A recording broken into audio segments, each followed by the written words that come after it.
تجمع ولا تفرق. Cette vie, Amin ya Rab. cette vie, elle sépare les gens et malheureusement, ils n'arrivent pas à se voir même quand ils s'aiment pour Allah. Par contre, le paradis, il réunit les gens qui s'aiment pour lui et il ne les sépare jamais. Nous réunissent au paradis, ya Rabbal Alamin. Amin, amin ya Rab. Allah yajma'ana fil Jannah. Amin, ya Rabb. Amin, amin, Ouais, la amin. dernière fois qu'on s'était vu, c'était la Umrah. C'était la Umrah, on s'était Ah, croisés vite fait, voilà. oh, c'est croisé. Mais ça va, c'était un bon endroit. Alhamdulillah, Rabbil Alamin. Alhamdulillah. Taïb, Sidi, moi j'ai profité de ça ben, pour te voir et Inch'Allah, ben, marhaban bik. On te laisse gérer comme d'habitude, Inch'Allah. Hayakallah, cher tour. Surtout si tu peux intervenir au fur et à mesure, ce serait vraiment bien, Inch'Allah. D'accord? Regarde, moi je suis là, je suis en off, mais j'écoute, et si je dois intervenir, il n'y a pas de souci, Inch'Allah ta'ala. Qu'est-ce que je voulais dire? On peut pas désactiver les commentaires pendant, parce que je connais pas trop Si, les. si, si, si, à la modération, on va le faire là, Inch'Allah. Ouais, pendant le Dars, tu vois, pendant le Dars, et puis si après, à la limite, peut-être allumer pour des questions, des choses comme ça. Mais pendant le Dars, t'as vu, les gens après, sinon, ils sont plus occupés à répondre aux commentaires des uns et des autres. Donc, Inch'Allah, pour qu'on soit un petit peu concentré, on va faire un Dars qui sera pas très long, Inch'Allah. Faire un Dars Inch'Allah. peut-être d'une demi-heure, comme ça, histoire de que ce soit pas trop long. Ça te va, Cheikhna? Ahlan bik. حياك الله.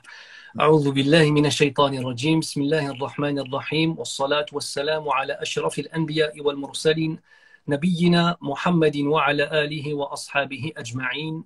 وأشهد أن لا إله إلا الله وحده لا شريك له، وأشهد أن محمدا عبده ورسوله صلى الله عليه وسلم. أما بعد. Déjà, tout d'abord, très, très heureux. Bon, vous l'avez vu, hein, j'étais très heureux de voir Cheikh Ismaël Hafidahullah et je suis très heureux de pouvoir partager quelques dizaines de minutes avec vous, mes frères et sœurs, en ligne, Inch'Allah, tout en se rappelant qu'on essaye, à travers ces prises de parole et à travers cette écoute que vous allez donner, qui, je l'espère, sera une écoute de qualité, parce qu'on parle souvent on essaie de trouver des intervenants de qualité et on aime bien surtout avoir en face de nous, qu'on soit de qualité ou non, trouver des gens qui, eux, sont une écoute de qualité. Donc on demande à Allah Azza wa Jal de faire en sorte que à la fois ce qui sortira de ma bouche soit quelque chose qui satisfasse Allah subhanahu wa ta'ala et que votre écoute sera une écoute attentive qui portera des fruits. Ya Rabbal Alamin. On va faire une chose que j'apprécie particulièrement, vraiment, c'est du tafsir. On va parler d'un verset. Et le Coran el-Karim, la parole d'Allah Azza wa Jal, c'est la base de tout en fait. Et le Coran el-Karim, il est parfait, puisque notre Seigneur est parfait. On va simplement prendre un verset qui, moi, écoutez, c'est un verset que j'ai connu au tout début de ma conversion à l'islam, mais c'est un verset qui est resté gravé dans ma mémoire et qui, à chaque période de mon existence, j'y reviens, j'y apprends de nouvelles choses, je confronte ma vie à ce verset et je comprends certaines choses. Ce verset, c'est A'udhu billahi minash shaitanir rajim, bismillahir rahmanir rahim, wa ati'u Allah wa rasulahu in kuntum mu'minin. إنما المؤمنون الذين إذا ذكر الله وجلت قلوبهم وإذا تليت عليهم آياته زادتهم إيمانا وعلى ربهم يتوكلون الذين يقيمون الصلاة ومما رزقناهم ينفقون أولئك هم المؤمنون حقا لهم درجات عند ربهم ومغفرة ورزق كريم ورزق كريم. Allah Azza wa Jal nous dit dans le sens du verset: et obéissez à Allah Azza wa Jal et à son messager. C'est dans Surat Al-Anfal, c'est dans les premiers versets, la première page de Surat Al-Anfal. Obéissez à Allah et à son messager si vraiment vous êtes croyant. Ce qui va être intéressant et qu'on va voir un petit peu dans ce verset, c'est la structure du verset, comment est-ce qu'Allah Azza wa Jal nous présente les choses pour nous motiver. Et ce qui est intéressant aussi, c'est qu'Allah commence par un résultat, puisque l'obéissance à Allah est une preuve de la véracité de la foi et est une preuve de l'amour sincère qu'on porte à Allah Azza wa Jal. Donc ce qui est ici, ce qui doit nous interpeller, c'est que d'habitude, qu'est-ce qu'on fait? On va faire une construction intellectuelle. On va te dire, Akhil Karim, il faut que tu délaisses les péchés. Akhil Karim, il faut que tu apprennes le tawhid. Akhil Karim, il faut. On va te donner en fait des étapes, des marches à monter pour que lorsque tu arrives en haut, tu puisses atteindre un véritable tawhid, une véritable connaissance de l'unicité absolue d'Allah subhanahu wa ta'ala premièrement, et que tu puisses aussi adorer Allah Azza wa Jal comme il se doit, lui obéir et suivre la sunna du prophète sallallahu alayhi wa sallam. Tu vois, c'est un résultat. Dans ce verset, Allah Azza wa Jal nous dit: wa ati'u Allah wa rasulahu in kuntum mu'minin. et obéissez à Allah Azza wa Jal et à son prophète sallallahu alayhi wa sallam si vraiment vous êtes des croyants. En principe, si on a une foi dans le cœur, qu'est-ce qui se passe? Ya Allah, man humul mu'minun.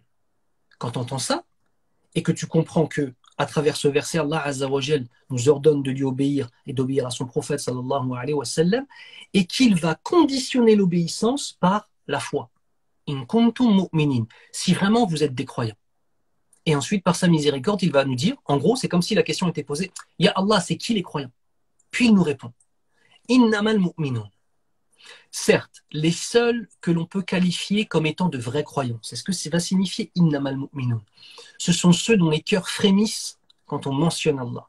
Le cœur qui frémit, cela signifie que lorsque tu vas apprendre quelque chose de ton dîn, ta poitrine là, elle va se secouer dans tous les sens. Quand c'est une menace de l'enfer, tu vas ressentir des choses et tu vas ressentir de la peur, de la crainte, du regret. Quand c'est la promesse du paradis, ton cœur il va se gonfler d'espoir. Et tu vas espérer qu'Allah Azza wa Jal, malgré tes erreurs et mes erreurs, il puisse nous laisser rentrer au paradis. Tu vois, le cœur frémit, c'est pas un cœur qui est mort, qui ne bouge pas. Un cœur qui ne va frémir que lorsqu'il voit de l'argent sur son compte, ou alors un cœur qui ne va frémir que lorsqu'il verra sa série préférée, ou lorsqu'il pourra jouer au casino, ou faire le haram, ou j'en sais rien. Un cœur qui va frémir lorsqu'Allah Azza wa Jal sera mentionné. Et on verra après très rapidement ce que ça signifie. On va passer sur tout le verset rapidement, ensuite on va y revenir morceau par morceau.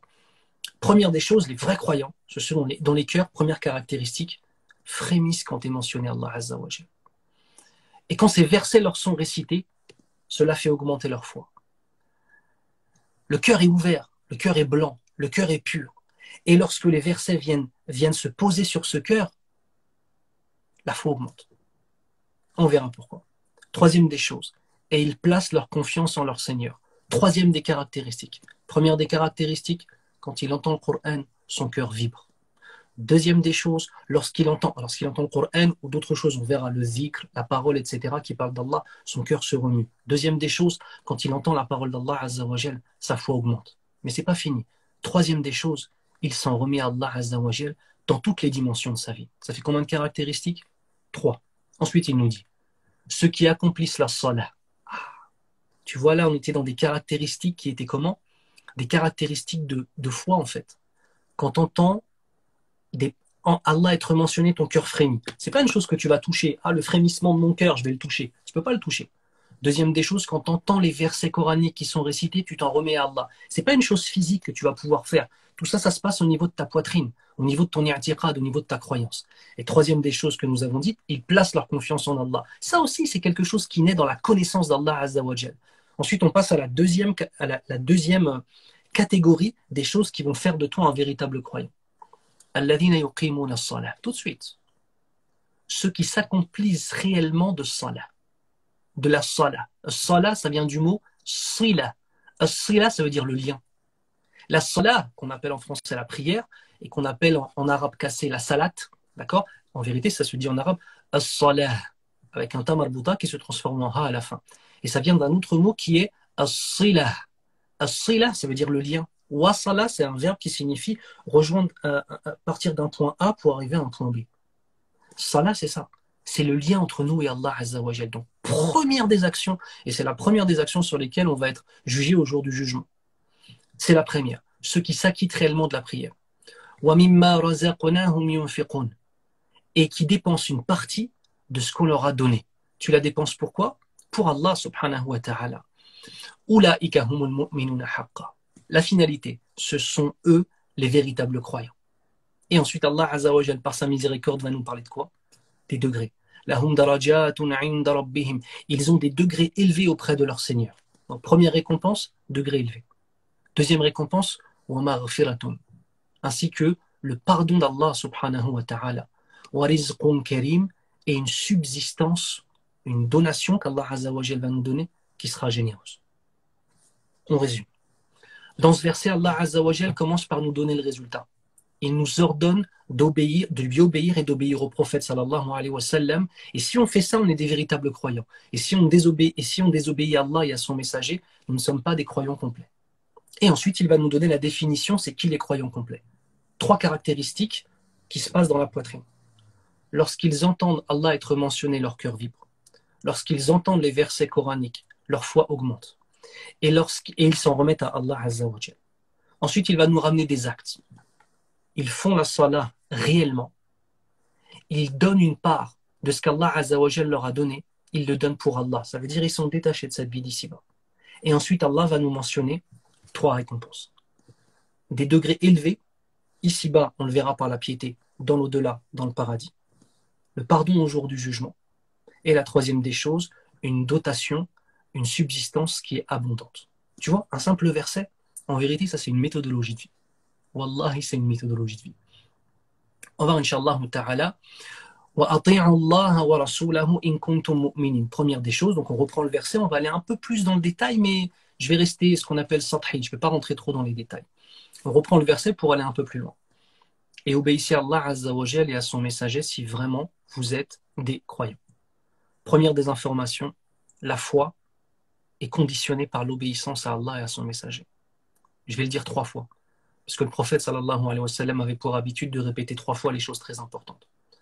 La foi est conditionnée par l'obéissance à Allah et à son messager.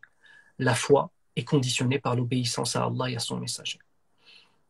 Donc quand moi j'entends ça, quand j'entends ce verset, si je vois que dans mon existence, l'obéissance à Allah et à son messager sallallahu alayhi wa sallam est un élément qui vient en 3e, 4e, 5e, 6e, 10e position dans mon existence, qu'est-ce que je dois faire?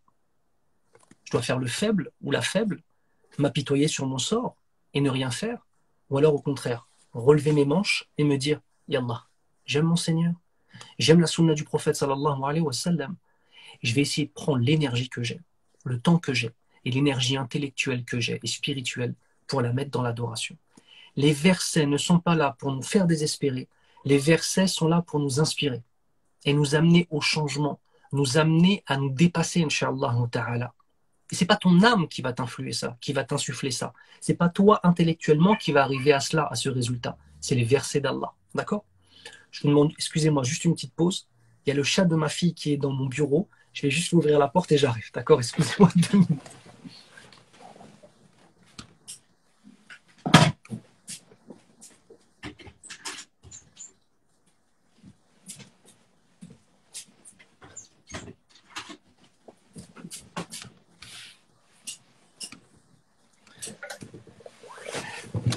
Excusez-moi, Meskina, depuis tout à l'heure, elle miaulait, je ne sais pas si vous l'entendiez, elle m'a fait pitié, Meskina. Depuis tout à l'heure, elle attendait pour sortir.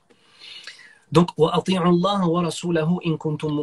et obéissez à Allah Azza wa Jalla et à son messager si vraiment vous êtes des croyants. Première des choses. Deuxième des choses, innamal mu'min. Innama en arabe, ici c'est un outil qu'on appelle yadullu ala al-hasr, qui vient exprimer l'exclusivité. On traduirait ça par les seuls que l'on peut qualifier de véritables croyants. Les seuls que l'on peut qualifier de véritables croyants, c'est-à-dire qui ont une foi qui est complète. Parce qu'en fait, mes frères et sœurs, on peut avoir, il y a la foi de base, croire aux 6 piliers de la foi, et s'acquitter des 5 piliers de l'islam. C'est la foi de base. Il y a encore d'autres choses en dehors, bien sûr, qui sont pas directement mentionnées dans cela, mais qui y sont liées, bien sûr. Je ne résume pas tout l'islam à cela. Mais en termes de foi, je peux avoir une foi qui est une foi de base. Puis ensuite, je vais rajouter d'autres degrés sur cette foi de base. Vous comprenez bien, par exemple, quel exemple je pourrais donner, qu'une personne qui va apprendre Surat al-Fatiha pour réciter le Coran, ainsi que 4 sourates, Qul huwa Allahu ahad, Qul ya ayyuhal kafirun, Qul a'udhu bi rabbil falaq et Qul a'udhu bi rabbin nas, cette personne-là a une foi, et cette personne-là prie, mashallah, et c'est bien, c'est un croyant ou une croyante. Mais peut-on comparer l'amour du Coran que cette personne a en ayant mémorisé 4 sourates à une autre personne qui va mémoriser le Coran en entier et qui sera sans arrêt en train de le lire et de le pratiquer, parce que c'est si on le pratique que ça a une valeur, sinon ça n'a pas de valeur, d'accord? On peut pas. Donc on va avoir une foi qui sera peut-être incomplète pour certains et une foi qui sera plus grande. Et je rajoute, et je rajoute, et je rajoute, pour avoir une foi complète. Donc Allah Azza wa Jalla est en train de nous parler ici du degré des véritables croyants, ceux qui peuvent espérer boire au bassin du prophète sallallahu alayhi wa sallam. Oui, le prophète sallallahu alayhi wa sallam s'est vu honoré par le fait qu'Allah Azza wa Jalla lui a offert un bassin. Et au jour du jugement, certains et certaines qui seront les plus proches de la sunna du prophète sallallahu alayhi wa sallam auront l'honneur, alors que tout le monde sera assoiffé, de pouvoir boire à l'eau du hawd de Nabi sallallahu alayhi wa sallam. Qu'Allah fasse de nous des hommes et des femmes, ya Rabbal Alamin, qui aiment la sunna, qui vivent sur la sunna, qui, pas simplement la pratiquent, mais la ressentent vraiment, et qu'on puisse faire partie de ceux qui, au jour du jugement, pourront boire au hawd, au bassin du prophète sallallahu alayhi wa sallam. Ouais, on parle des degrés comme ça en fait. Allah Azza wa Jal vise pour nous l'excellence. Vous savez, on a de l'ambition dans cette vie d'ici-bas. On a de l'ambition, on veut faire plus d'argent, on veut avoir un meilleur diplôme. Pour ceux et celles qui sont en début de vie, il veut avoir une plus belle femme, elle va avoir un plus beau mari. Plein d'ambitions dans plein de trucs en fait. Elle va avoir un meilleur travail, etc. On en est où de l'ambition dans notre dîn? En fait, ce n'est pas simplement parce qu'on respecte les 6 piliers de la foi et qu'on pratique les 5 piliers de l'islam qu'on est arrivé au bout du chemin. En fait, on est dans une initiation. Et en principe, un musulman, plus les années passent, et plus il s'améliore. Et plus il ou elle deviennent meilleurs. D'accord? Donc c'est ça dont on parle. Innamal mu'minun. Ceux qu'on peut qualifier de véritables croyants à une foi complète, c'est qui? Premièrement, on a dit Alladhina idha dhukira Allahu wajilat qulubuhum. Ceux qui, lorsqu'ils entendent Allah être mentionné, leur cœur frémisse. Ici, les ulama, quand ils nous disent Allah est mentionné, il y a plusieurs choses. Certains nous disent que c'est. Et en vérité, c'est tout ça à la fois. C'est d'une part le dhikr. Quand la personne entend Allahu Akbar, Subhanallah, walhamdulillah, wa la ilaha illallah, wa la hawla wa la quwwata illa billah, ou d'autres formules comme celle-ci, sa poitrine, en fait, c'est pas banal, en fait, pour lui ou pour elle de le dire. Quand il ou elle dit Allahu Akbar, il y a une réflexion derrière. Il y a un ressenti qu'Allah Azza wa Jal dépasse tout. Quand il dit Subhanallah, la perfection absolue appartient à Allah Azza wa Jal, il ou elle est écrasé par cette perfection d'Allah et se fait de façon claire, comment dirais-je, la conscience de sa propre imperfection en fait. Quand je dis Subhanallah, je me rends compte qu'Allah Azza wa Jal est parfait, que donc moi par définition je suis imparfait. Allah me donne et moi je désobéis. Qu'est-ce que c'est que ça? Allah me promet le paradis et je fais des choses qui sont à l'encontre du paradis, belles, des choses qui peuvent m'amener en enfer, qu'Allah me préserve. Tu vois, ça en fait c'est une vie avec le dhikr, avec le rappel d'Allah Azza wa Jal. J'ai une conférence sur le dhikr sur YouTube. Tapez dhikr Eric Younous, peut-être vous allez trouver, je ne sais plus comment elle s'appelait, Inch'Allah, je ne me souviens plus. Mais je parle beaucoup de ce sujet-là s'il vous intéresse. D'autres nous disent que dhukir Allah, Allah est mentionné, on parle de la récitation du Coran. Ceux et celles qui, lorsqu'ils entendent le Coran, se sentent pleins d'espoir, ou pleins d'espoir parfois, de la crainte quand ils entendent les versets sur l'enfer, et se sentent, comment dirais-je, en vénération devant Allah lorsque les versets parlent d'Allah Azza wa Jal. Tu vois? Ça veut dire que ton cœur, il est vivant. Si je te dis qu'Allah nous préserve, ta mère a eu un accident de voiture, après ton cœur, il va se retourner. Si je te dis, ta femme qui est enceinte, ton enfant est né, tu étais au travail, tu n'as pas eu le message, ton enfant est né, tu as un petit garçon ou tu as une petite fille, ton cœur, il va se retourner. Pourquoi? Parce que c'est des choses que tu aimes profondément. Ton enfant, tu l'aimes profondément. Ta mère, tu l'aimes profondément. Et bien là, Allah Azza wa Jalla est en train de nous dire que les véritables croyants sont ceux qui, lorsqu'ils entendent la parole de celui qu'ils aiment plus que tout, ou le nom simplement qui est mentionné de celui qu'ils aiment plus que tout, qui est Allah, leur cœur frémisse, tremble, ils se retournent. Tu vois ce que je veux dire? Et troisième, description de sa parole. D'autres ulama nous disent, c'est quand on leur dit « crains Allah » et « taqillah ». Quand Allah est mentionné, cela signifie tu es dans l'illicite et quelqu'un vient te voir et dit Akhil Karim, ce que tu as fait et ce que je vois de toi là, c'est illicite. Crains Allah Azza wa Jal. La personne, au lieu de rentrer dans un débat, ouais, mais pourquoi, mais non, mais tu sais pas ce qu'il y a dans mon cœur, papa, les blablas d'habitude, la personne dit ok, tu as une preuve du Coran ou de la Sunna? Et on lui dit oui, bah, le prophète sallallahu alayhi wa sallam a dit. Ou bien Allah Azza wa Jal nous dit dans le Coran al-Karim, tu vois, on lui rapporte une preuve.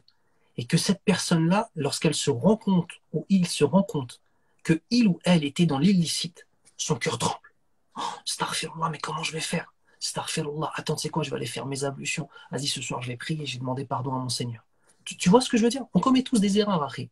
Urtil Karima ou Akhil Karim. On commet tous des erreurs. Mais en fait, ici, Allah Azza wa Jalla est en train de nous expliquer que ce sont des gens qui, lorsqu'ils étaient dans le faux, et qu'on leur dit crains Allah, ils étaient là, et reviennent tout de suite. Ils disent pardon, Astaghfirullah. Tu vois, donc Allah reconnaît, et il nous connaît bien sûr. Allah Azza wa Jalla nous dit dans le sens, n'est-il donc pas celui qui connaît mieux ceux qu'il a créés? Et il est latif, le doux, al-khabir, celui qui est informé de tout et qui nous informera tous au jour du jugement de ce qu'on faisait. Tu vois, qu'Allah il nous connaît. Donc il met ça. On va commettre des erreurs. L'important c'est comment est-ce que nous, de ces erreurs-là, on va revenir vers le droit chemin. Tu vois, quand tu vas à une khutbah et que l'imam parle de quelque chose, un péché que toi tu commets, l'important, tu vois, c'est comment ton cœur va ressentir ça et comment en sortant de la khutbah tu vas changer. Ou du dars, ou peu importe, ou de la conférence que tu as entendue. Après, wajilat qulubuhum, le terme qui est employé en arabe, qui dit trembler, en vérité, il a deux sens. Ça veut dire trembler et ça veut dire apaiser. Le même terme, il a deux sens. Trembler et apaiser. En fait, pourquoi c'est ce terme-là qu'Allah Azza wa Jalla a employé dans le verset? Ce qui apparaît en tout cas, c'est que parce que le cœur tremble quand tu entends parler de l'enfer, tu te repens et ensuite le cœur s'apaise. Et c'est pour ça que le terme al-wajl, il exprime à la fois le tremblement et l'apaisement. En fait, l'apaisement vient après le tremblement si vraiment on fait les causes pour se faire pardonner, Inch'Allah. D'accord? Je vais accélérer, Inch'Allah. وَإِذَا تُلِيَتْ عَلَيْهِمْ آيَاتُهُ زَادَتْهُمْ إِيمَانًا.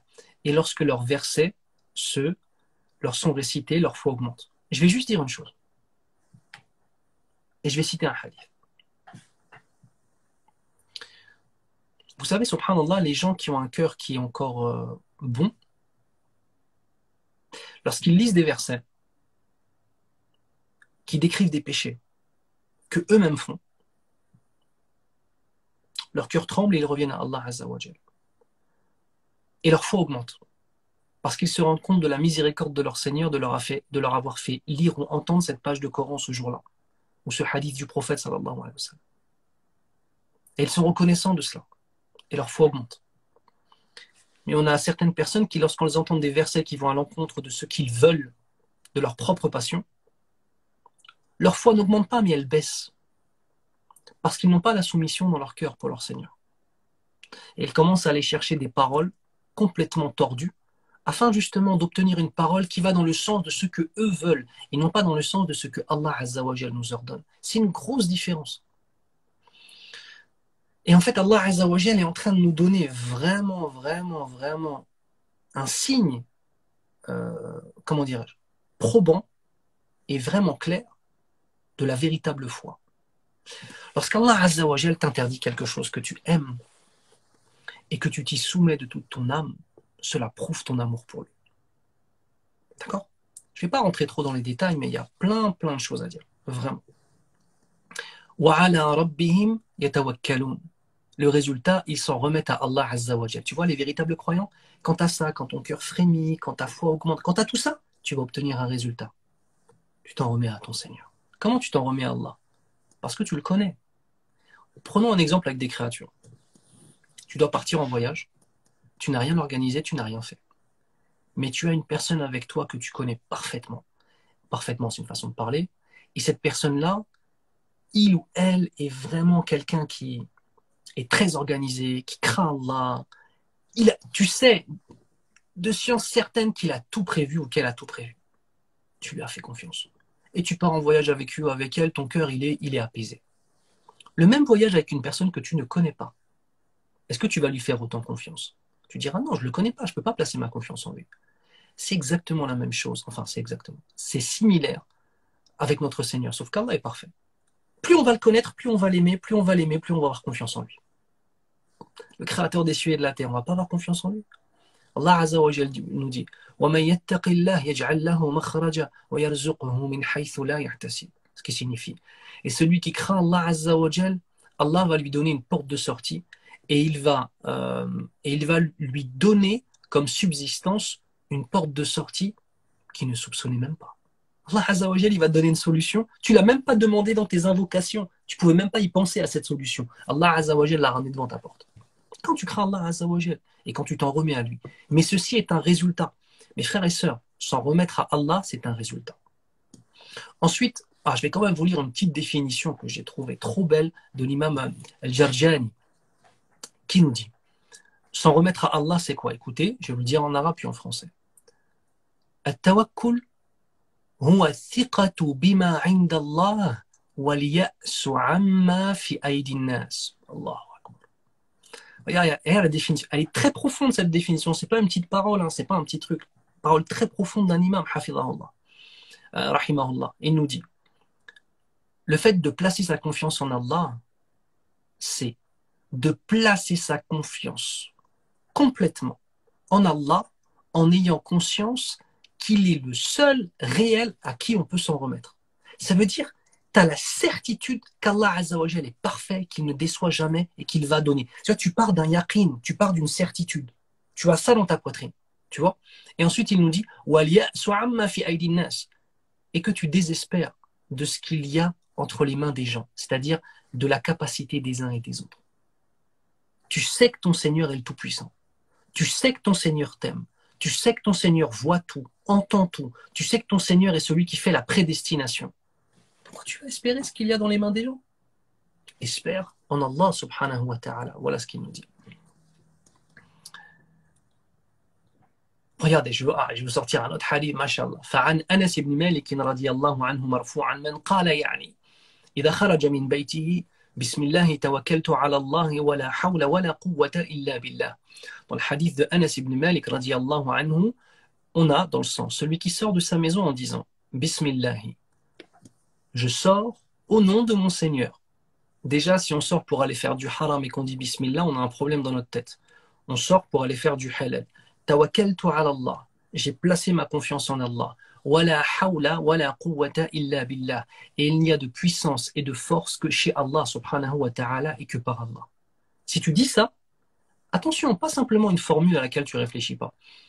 En ayant conscience de qui est Allah, en connaissant notre Seigneur et en ayant la certitude dans ces paroles-là. Regarde ce qu'il nous dit. Yuqalu lahu hudit wa kufit wa wuqit wa tanajjaha anhu shaytan. وزاد أبو داود فيقول يعني الشيطان لشيطان آخر كيف لك برجل قد هدي وكفي ووقي الله أكبر.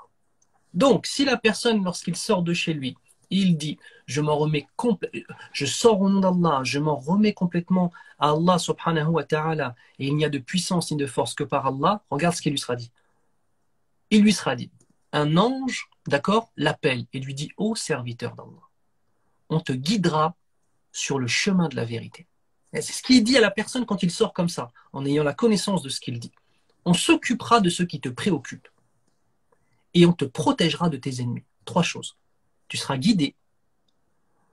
Allah Azza wa Jal s'occupera de ce qui te préoccupe et tu seras protégé de tes ennemis. Tu vas craindre qui après ça? Le diable qui est chargé de lui s'éloigne de lui. Le qarin, celui qui est toujours derrière nous, il s'éloigne en fait. Il s'éloigne. Il peut pas rester à côté de nous à ce moment-là. Et un autre diable vient lui dire, comment pourrais-tu égarer un homme que l'on guide, que l'on comble et que l'on protège de tous les diables? Puisqu'il a dit ces paroles, tu ne peux rien faire contre lui. Quand tu t'en remets à Allah Azza wa Jal te protège. Alladhina yuqimuna as-salah. Donc on avait dit quoi? Les 3 choses qui émanaient du cœur. Et maintenant, on va voir les choses qui émanent des actes. Immédiatement, tu as vu, l'islam c'est dans le cœur et je prie pas, c'est pas vrai. Islamiquement parlant, c'est pas vrai. Dans le ressenti de la personne, une personne peut se dire, j'aime Allah Azza wa Jal et son messager, et j'aime l'islam, et j'aime toutes les composantes de l'islam. La personne peut ressentir cela, peut se dire cela. Mais nous, ce qui est important, c'est de voir ce qu'Allah Azza wa Jal nous dit, et ce que le prophète sallallahu alayhi wa sallam nous dit. Un des versets les plus répétés, c'est Alladhina amanu wa amilu salihat. Ceux qui ont cru et conséquence de cette croyance ont fait les bonnes actions. Donc la véritable croyance a des conséquences. Tout comme l'hypocrisie a des conséquences. Tout comme les maladies du cœur ont des conséquences. La véritable croyance a des conséquences. Première des choses, faire les bonnes actions. La première des bonnes actions, c'est la prière. C'est aussi simple en fait, hein. D'accord? Tout simplement. Je vais revenir simplement sur le verbe qui est utilisé. Allah Azza wa Jalla ne dit pas Alladhina yusallun, ceux qui prient. Non. Alladhina yuqimuna as-salah. Aqama yuqimu. Le fait de faire en sorte qu'une chose soit debout, claire, forte, debout. Tu vois, quelque chose qui a été construit. C'est comme si je te traduis ça en français, Alladhina yuqimuna as-salah, ceux qui feront que leur prière aura une existence et qu'elle sera droite, solide. Tu vois ce que c'est bizarre comme utilisation linguistique, tu vois, c'est pas simplement ceux qui prient. Pourquoi? Parce qu'en fait, on parle ici de qiyam. Le qiyam, c'est le fait de se lever. Et on nous dit en fait qu'il y a deux choses. Il y a ton corps qui se lève, et il doit avoir aussi ton cœur qui se lève. Et la véritable prière, c'est là où ton corps s'est levé, oui, et tu vas faire des mouvements, ruku', sujoud, et tout ce que tu veux, et ton cœur s'est levé. Ton cœur est présent. Mais avoir un cœur qui est présent durant la prière, ce n'est pas une mince affaire. C'est quelque chose qui s'acquiert avec le temps, avec la piété. Puis des fois, il y a des prières qu'on fait, elles changent nos vies. Il y a des prières qu'on fait, on dirait on n'a pas prié. Il y a des prières qu'on fait, on ne sait même plus ce qu'on a récité durant la prière. Je me rappelle d'une qissa qui a été rapportée par l'imam Ibn Jawzi, rahimahullah, à l'époque des Sahaba, radiyallahu anhum. Un homme avait dit à son fils, va prendre toutes les personnes qui ont prié Salat al-Isha à la mosquée. Donc il envoie son fils pour inviter toutes les personnes de la mosquée qui ont prié Salat al-Isha. Donc il a dit à son fils ceux qui ont prié Salat al-Isha. Ramène-les à la maison pour manger. Il invite tout le monde. Son fils part. La Salat al-Isha passe. Il revient. Il est avec 5-6 personnes. Et le père, il a fait préparer des moutons et des moutons pour tout le monde. Il dit, mais pourquoi tu as fait ça? Pourquoi tu n'as pas ramené toutes ces personnes, tous les gens? Pourquoi tu n'as pas ramené toutes les personnes qui ont prié Salat al-Isha? Il lui a dit, chaque personne qui sortait de la mosquée, je lui demandais quelles sont les sourates que l'imam a récitées durant la prière. Et ceux qui étaient incapables de me dire ce que l'imam a récité, ceux-là n'ont pas réellement prié. Juridiquement parlant, ils ont vraiment prié, on est d'accord là-dessus. Mais spirituellement parlant, ils n'étaient pas là, leur cœur et leur conscience étaient autre part. Ils n'ont pas fait qiyam as-salah. Leur cœur ne s'est pas levé durant cette prière en tant que telle. Et donc, il a ramené à son père, il a ramené que les gens qui connaissaient les sourates, enfin pas qui connaissaient par cœur, mais qui savaient de quoi avait parlé la prière en fait. N'oublions pas que c'était des arabophones. D'accord? Je ne vais pas m'étendre beaucoup là-dessus, Inch'Allah. On a une parole de Ibn Mas'ud, radiyallahu anhu, de Abdullah ibn Mas'ud, qui nous dit, un homme est venu le voir et il lui a dit, Inna fulan kathir as-salah. Certes, cet homme là-bas, là, il fait beaucoup de prières. Regarde ce qu'il lui dit. Innaha la tanfa' illa man ata'aha. Donc là, on rentre dans un deuxième degré. Tout à l'heure, on parlait de ceux qui prient même pas. Là, on parle de gens qui prient. Et un homme vient voir Ibn Mas'ud, radiyallahu anhu, et il lui dit, cet homme là-bas, là, il prie souvent. Il prie beaucoup. Et quand les sahaba, les compagnons du prophète sallallahu alayhi wa sallam, ils disent beaucoup, c'est vraiment, vraiment beaucoup, tu vois. Notre beaucoup à nous, c'est peut-être le peu pour eux à l'époque, tu vois. Donc vraiment, c'est beaucoup. Et qu'est-ce qu'il lui répond? Innaha la tanfa' illa man ata'aha. Certes, elle n'est d'aucune utilité, cette prière, sauf pour ceux qui vont obéir à cette prière. Et c'est pour ça qu'Allah Azza wa Jalla nous dit Inna as-salata tanha 'anil fahsha'i wal munkar wa la dhikrullahi akbar. Allah nous dit quoi dans le sens? Certes, la salat, la prière, empêche de tomber dans le blâmable et dans le répréhensible. Et la mention d'Allah dans cette même prière dépasse tout. Ici, en fait, on nous dit quoi? Si on prie et qu'il y a tout un tas de péchés qu'on continue à faire, c'est que notre prière, on ne lui a pas donné son droit. Est-ce qu'il faut arrêter de prier? Non, il faut continuer à prier, mais se remettre en question pour s'améliorer, Inch'Allah. Vous savez, c'est le lot de tout le monde, en fait. Il n'y a personne qui est parfait. Mais si ma prière ne m'empêche pas de tomber dans le blâmable, si ma prière ne m'empêche pas d'être dans le haram, c'est qu'il y a un problème dans ma façon de prier. Parce que c'est une promesse divine. Allah Azza wa Jal utilise inna. Certes, c'est une vérité absolue qui va être mentionnée. La prière, et celui qui pratique la prière comme il se doit, eh bien il se verra, cette prière lui interdira. Ça veut dire qu'il y aura une transformation de son être, de son cœur, et il ne pourra plus tomber dans certaines choses. Et si je continue à tomber dans les choses illicites, c'est que j'ai un problème dans mon cœur. Et ensuite on dit « Wala dhikrullahi akbar ». Pourquoi en fait? Parce que le dhikr, la mention d'Allah qui est faite dans cette prière, elle dépasse tout. Mais regarde ce qu'on dit. On dit Allahu Akbar. Ça veut dire quoi Allahu Akbar? Allah dépasse tout. Il dépasse ma propre personne, mon amour pour cette vie d'ici-bas, pour les choses que je peux posséder. Il dépasse mes propres passions. Il dépasse tout en fait. Ensuite, on récite la Fatiha. On ne va pas revenir sur l'essence de la Fatiha. Allahu Akbar. Ensuite, on se met en ruku', on dit Allahu Akbar. Tout le long de la prière, on dit Allahu Akbar. On appelle ça, après Takbiratul Ihram, celle qui te fait rentrer en état de sacralisation, tu as ce qu'on appelle Takbiratul Intiqal. Les takbirat, si tu remarques, chaque fois que tu bouges, tu dis Allahu Akbar. On se met en ruku'. Tu t'es déjà mis en génuflexion dans quelqu'un. On se met en prosternation. Allahu Akbar. Subhanallah, si la prosternation ne nous fait pas changer, qu'est-ce qu'on dit pendant la prosternation? Subhan Rabbil A'la wa bihamdi. La perfection appartient à Allah Azza wa Jal, ainsi que toutes les louanges. C'est des paroles qui sont lourdes de sens. Et en plus, c'est donc la soumission de la langue par les paroles qu'on dit, la soumission de l'intellect par les paroles qu'on dit, et la soumission du corps par la position de la prosternation. Mais si ça ne nous change pas, on n'a pas vraiment prié, tu vois. Pour ça, ensuite, Allah Azza wa Jal vient une autre adoration, parce que la prière, c'est toi qui fais.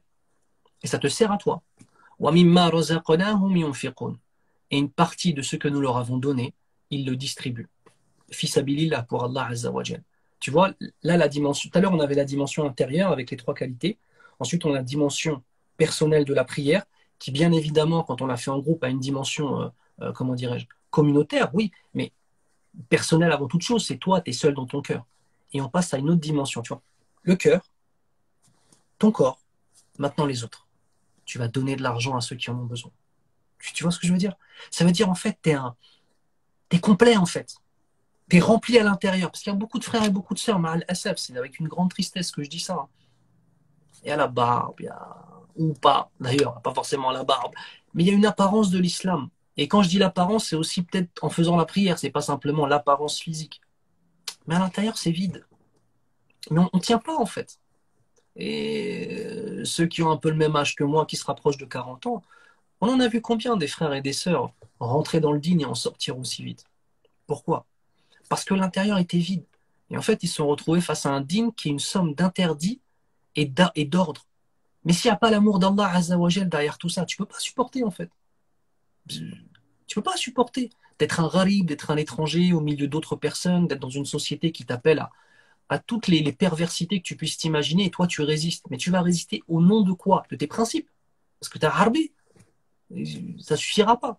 C'est l'amour de ton Seigneur, la connaissance de qui il est. Tu vois? Et c'est pour ça qu'Allah Azza wa Jal, pour nous expliquer qui sont les croyants, il commence par ce qu'il y a ici. Ensuite, c'est bon, t'es rempli ici. C'est bon, t'es rempli. Hein. Ok, en même temps, tu fais quoi? Les actes. La salat ici, en vérité, la prière, elle représente tous les actes. C'est bon les actes que tu fais toi-même? Passe aux autres maintenant. Il donne une part de ce qu'on a eu. Tu vas aider ton prochain. D'accord? Voilà la conclusion. Ce sont eux les véritables croyants. Il y a une parole du prophète sallallahu alayhi wa sallam où il dit al-Haritha radiyallahu anhu inna likulli haqqin haqiqatan fama haqiqatu imanik. Certes, toute vérité qu'on reconnaît intellectuellement aura une réalité dans les actes. Quelle est donc la réalité de ta foi? J'ai expliqué cette parole parce qu'elle est très profonde, elle est un peu compliquée, il faut qu'on la comprenne. Toute vérité que tu reconnais intellectuellement, par exemple, Allah existe, Allah nous voit, Allah nous entend, le Coran est la parole d'Allah, le jour du jugement est une vérité, le paradis est une vérité, l'enfer est une vérité. Tout ça, tu n'as pas touché avec tes mains, tu ne l'as pas vu. C'est une vérité que tu as reconnue avec ta conscience et avec ton cœur. Tu as reconnu cette vérité. Mais tu vois, quand tu reconnais cela et que tu le dis avec tes paroles, ça doit avoir forcément des conséquences dans le monde réel. C'est pas le monde de l'idée simplement. Je suis un musulman, je bois du khamr, je fais pas salat, je fais pas siyam. Quand la personne, moi j'aime Allah Azza wa Jal, et 10 minutes après, moi j'aime Allah et son prophète, et j'aime la sunna du prophète sallallahu alayhi wa sallam, 10 minutes après, il est à l'hôtel avec une femme en dehors du mariage. Il a prétendu des choses avec sa langue. Il l'a peut-être reconnu au niveau de sa conscience, mais ses actes n'ont pas suivi. Donc en fait, le prophète sallallahu alayhi wa sallam, il est en train de nous expliquer, donc, mais quelle est la réalité de ta foi? Tu dis des choses, mais c'est quoi la réalité de ta foi? Tu vois, la haqiqa, la réalité. Et la réalité, on la voit dans les actes, incha'Allah ta'ala. Et je vais finir, parce que j'ai dit que j'allais faire court, d'accord? On va pas faire tout le verset parce qu'il est long. Il y a une khutbah dans laquelle j'ai expliqué ce verset, je vais la diffuser sûrement peut-être demain soir ou peut-être vendredi prochain, incha'Allah ta'ala, dans laquelle je finis par expliquer tout le verset, incha'Allah. On va finir avec une dernière chose, une parole de l'imam al-Hassan al-Basri, rahimahullah, Abu Sa'id al-Hassan al-Basri, rahimahullah, sur cette notion d'être un véritable croyant. Regarde. فَسَأَلَ رَجُلٌ الْحَسَنَ. Un homme est venu poser la question à al-Hassan al-Basri. فَقَالَ يَا أَبَا سَعِيد, ô toi le père de Saïd, Amu'minun anta? Il vient le voir et dit, t'es un croyant toi? Al-Hassan al-Basri, c'est un homme, quand tu veux parler de la piété d'un homme dans l'histoire, il fait partie des premiers qui vont venir dans ta bouche en fait, dont le nom va venir à ta bouche. Hassan al-Basri était connu pour sa piété, hafidhahullah, rahimahullah, rahmatan wasi'a, ya rabbal alamin. Donc il lui dit, hé, ya Aba Sa'id, est-ce que toi t'es vraiment un croyant? Regarde ce qu'il lui dit. Qala lahu al-imanu imanan. Il dit, en fait, si tu me parles, tu me poses cette question, en fait, il y a deux fois différentes. فإن كنت تسألني عن الإيمان بالله وملائكته وكتبه ورسله والجنة والنار والبحث والحساب فأنا به مؤمن. Il dit, si tu me parles de la première catégorie de foi, où tu me poses la question, tu me dis, est-ce que tu crois en Allah, à l'existence des anges, à la véracité des livres qui ont été envoyés, même s'ils ont été pervertis et perdus au fur et à mesure du temps ou falsifiés, mais en tout cas, ils ont été descendus. Il y a vraiment l'évangile à Isa alayhi salam, même s'il a été perdu en grande partie. Il y a eu vraiment la Torah à Moussa alayhi salam, même si, d'accord? Wa rusulihi, ainsi que la foi à tous les prophètes d'Allah azza wa jal. Wal jannati wal nar, la croyance à l'existence du paradis et de l'enfer. Wal ba'th, wal hisab, la résurrection, ainsi que le jugement. Fa'ana bihi mu'min. Ouais, je crois à tout cela. Je crois à tout cela. Toi, il te dit, oui, moi je crois à cela, bien sûr. Parce qu'il a les actes qui vont avec. Mais regarde l'humilité. وَإِن كُنْتَ تَسْأَلُنِي عَنْ قَوْلِ اللَّهِ تَبَارَكَ وَتَعَالَى. Mais si par contre, quand tu me dis, est-ce que tu es vraiment un croyant, tu fais référence à la parole d'Allah, celle que je vous ai expliquée. إِنَّمَا الْمُؤْمِنُونَ الَّذِينَ إِذَا ذُكِرَ اللَّهُ وَجِلَتْ قُلُوبُهُمْ, tout le verset que je vous ai expliqué, jusqu'à أُولَٰئِكَ هُمُ الْمُؤْمِنُونَ حَقًّا. Ce sont eux les véritables croyants. Il dit, c'est mu'minuna haqqa, les véritables croyants. Si ta question c'est simplement, est-ce que tu crois en Allah, aux anges, etc., et que tu fais ce que tu peux pour t'en sortir, oui, je suis croyant. Mais si par contre tu es en train de faire référence à ce verset en disant, est-ce que tu es un véritable croyant, tel qu'il est mentionné dans le verset, avec toutes les conditions qu'on a mentionnées, vous vous rappelez les conditions, les trois choses du cœur, les actes pour toi-même, et ensuite les actes pour les autres, tu te rappelles? Et il dit, fawallahi ma adri ana minhum amla. Dit, je te jure devant Allah que je ne sais pas si je fais partie des gens qui sont mentionnés dans ce verset. Qu'Allah nous élève en degré, ya Rabbal Alamin, et qu'il fasse que, comment dirais-je, notre relation avec le Coran ne soit pas une relation épisodique où quand on lit, on ne cherche même pas à comprendre. Aujourd'hui, il y a plein de choses qui ont été faites. Je ne sais pas si je vais réussir à attraper le tafsir là. Il y a plein de choses qui ont été faites, même en langue française. Même si tu ne connais pas la langue arabe, tu as la possibilité de lire des exégèses du Coran. Là, j'en ai un à côté. Celui de Cheikh Saadi, par exemple, vous voyez ça? Tafsir al-Karim al-Rahman de Cheikh Saadi, rahimahullah. Cheikh Saadi, c'était un des mashaykh, un des grands enseignants de Cheikh al-Uthaymin, rahimahullah. Il est en 2 volumes, regarde. Tu as tout le Coran al-Karim qui est expliqué dedans. Masha'Allah. Tu vois, un livre comme ça doit devenir un compagnon de ta vie, en fait. Et ça va te faire connaître le Coran beaucoup plus dans le détail. Et tu ne seras pas que dans de la théorie, en fait. Et je ne serai pas que dans la théorie, incha'Allah ta'ala. Donc vraiment, mes frères et sœurs, on doit garder à l'esprit cette chose-là. Le Coran doit être notre compagnon. Et tout le monde n'a pas la possibilité et le courage et la réussite de la part d'Allah de le mémoriser en entier ou même de mémoriser beaucoup du Coran. Mémorise ce que tu peux et réfléchis au sens du Coran. Et essaye de vivre avec ces sens du Coran. C'est de voir ces versets. Là, regarde, on est resté ensemble pendant 40-45 minutes. La vraie question de tout ça, c'est tu vas repartir avec quoi? C'est ça la vraie question. Tu vois, on peut faire de la philosophie, non, c'était bien, c'était pas bien, il a bien parlé, il a pas bien parlé, ça m'a touché, ça m'a pas touché. Tout ça, c'est du blabla, ça. La réalité, ce que tu as entendu là, tu vas en ressortir avec quoi? Et comment est-ce que tu vas le concrétiser? D'accord? Qu'Allah vous préserve tous. Qu'Allah vous préserve tous. Allah subhanahu wa ta'ala est témoin que chaque fois que je prends la parole, c'est en premier lieu pour l'adorer. C'est pas pour vous, c'est pour mon Seigneur, Inch'Allah. Et en deuxième lieu, c'est parce que je vous aime pour Allah subhanahu wa ta'ala. D'accord? Donc, Inch'Allah, j'espère que mes paroles n'ont blessé personne. Et si elles ont blessé des gens, qu'Allah nous guérisse ma poitrine et la vôtre, ya Rabbal Alamin. Et surtout l'important, qu'on puisse se rapprocher de lui, Inch'Allah ta'ala. Wa barakallahu fikum.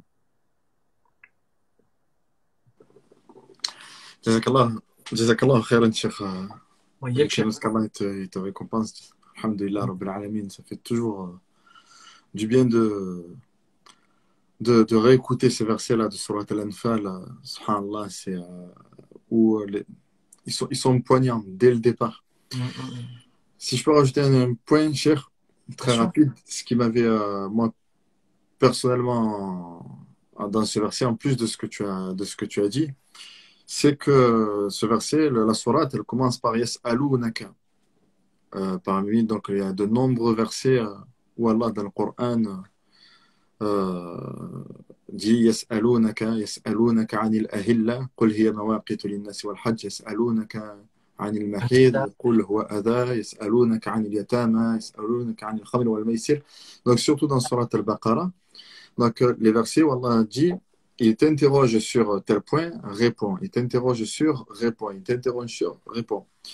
Et en fait, cette sourate-là, Wallahu A'lam, c'est la seule où la réponse, en fait, elle vient beaucoup plus tard. Allah subhanahu wa ta'ala dit يسألونك عن الأنفال قل الأنفال لله والرسول فاتقوا الله. Il t'interroge sur le butin, répond que le butin, donc les prises de guerre de l'époque, appartiennent à Allah et à son prophète. فاتقوا الله. Et en plus, bon, avec la langue arabe, le fa ici qui vient on va dire, clôturer la discussion pour passer à autre chose, pour dire ne vous occupez pas du butin, mais plutôt de la crainte d'Allah et maintenez la concordance, l'unité entre vous si vous êtes croyant. Et ensuite, donc il rappelle ce qu'est la véritable foi, c'est-à-dire ce qu'il y a de plus important que le butin et qui a causé une division après la bataille de Badr. Et je crois une quarantaine de versets plus tard seulement, Allah subhanahu wa ta'ala répond à la question sur le butin. وَاعْلَمُوا أَنَّمَا غَنِمْتُمْ فَإِنَّ لِلَّهِ خُمُسَهُ وَلِلرَّسُولِ. Donc le verset comme il a été récité. Et où Allah, donc, en gros, ici, accorde, ou alors nous appelle plutôt à prendre, à donner plus d'importance à la véritable foi, à ce qui nous donne vie dans l'au-delà, plutôt que les biens mondains ici qui sont le butin. Wallah a'lam. Ça, c'est moi, c'est personnellement, c'est en plus de la crainte d'Allah et tout, c'était l'union, l'union dans la communauté qui est vraiment un des points fondamentaux de notre dîne. Wallah a'lam. Mashallah, qu'Allah te récompense. Allah. C'est vrai que, subhanallah, tu sais, prendre du temps avec le Coran et s'en remettre vraiment à son Seigneur, tu vois, en état de soumission, Allah Azza wa Jal ouvre beaucoup de portes de compréhension sur plein de choses, tu vois, sur l'éducation, sur Allah Azza wa Jal, comme tu le dis, on pose une question d'habitude, il donne la réponse immédiatement. Il y a toute une éducation dans la sourate, parce qu'en fait, finalement, étaient-ils prêts à entendre la réponse, tout cela? Est-ce qu'ils étaient tous prêts à entendre cette réponse, tu vois? Qu'Allah Azza wa Jal leur donne tous les outils. Tu vois, c'est comme un principe, un mu'allim, tu vois, hein, qui tente d'être un éducateur de la foi, des gens. C'est ce qu'on essaie de faire, parce qu'on y arrive, ça c'est Allah Azza wa Jal qui sait. Mais en fait, on veut armer les gens pour affronter des choses. Et on veut armer les gens de foi, de spiritualité, afin justement que la soumission ne devienne comment dire, que l'acte qui résulte de la soumission soit logique, quoi, et que ça vienne facilement. Mais pour ça, il faut remplir les gens, il faut remplir leur poitrine, subhanallah. Qu'Allah nous facilite à tous, ya Rabbal Alamin. Amin, amin, ya Rab. Amin, jazakallahu khairan. Tu souhaites répondre à deux, trois questions? Quelle heure il est? 22h17, Chir. Je pense que c'est suffisant ce que j'ai fait. Moi, je pense que les gens, Alhamdulillah. avec ce qu'on a donné ce soir, tu vois, je pense que c'est préférable plutôt que les gens réfléchissent sur ce qui a été donné. Tu sais, subhanallah, en Occident, on a beaucoup cette manie. Euh, quand tu as entendu 30 choses et que des questionnements sont venus sur une seule, on a tendance à se focaliser sur la seule où il y avait les questionnements et à oublier les 30 autres qu'on avait compris. Donc volontairement, je préfère que les gens se concentrent sur ce qu'ils ont compris en tant que tel, qu'ils puissent en profiter, tu vois. Wallahu a'lam. Jazakallahu khairan. En tout cas, qu'Allah subhanahu wa ta'ala accepte qu'il fasse que ces paroles-là soient utiles pour nous dans l'ici-bas, ainsi que dans l'au-delà. Et au plaisir de te rencontrer à nouveau, Inch'Allah ta'ala. Plaisir, Sheikhana, حياك الله. qu'Allah vous fasse plus. Barakallahu fikum. حياكم الله. سبحانه وبحمدك أشهد أن لا إله إلا أنت أستغفر الله وأتوب إليه. السلام عليكم ورحمة الله. À vous tous. حياكم الله. Je me déconnecte. Salam alaikum. On se déconnecte tous, Inch'Allah. Wa alaykum salam wa rahmatullahi wa barakatuh. Barakallahu fikum. Barakallah.